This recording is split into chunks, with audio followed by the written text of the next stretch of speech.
تازه او نوی خبر. آزادۍ جبهې په کابل کې د برید او 15 طالبانو د وژلو ادعا وکړه.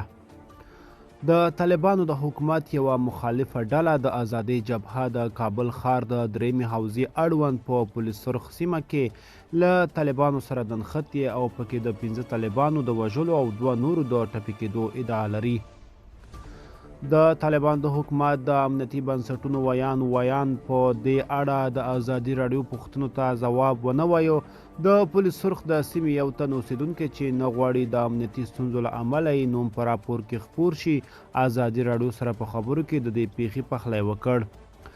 نوموړي ویل تېره شپه 23 دقیقې وي او موږ ډوډۍ خوړله. د چاودنې غږ مو واورېد.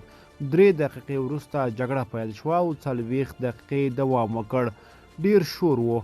هغه سیمه کې چې چاودنه شوې وه ټوله خالي شوې وه. دوکاندارانو خپل دوکانونه تړلي وو. له پولیس سرخ څخه 2 دقیقې لرې د پل وحدت په نوم یوه سیمه ده. هلته یو امنیتي مرکز دی. په همدې پوسته برید شوی و.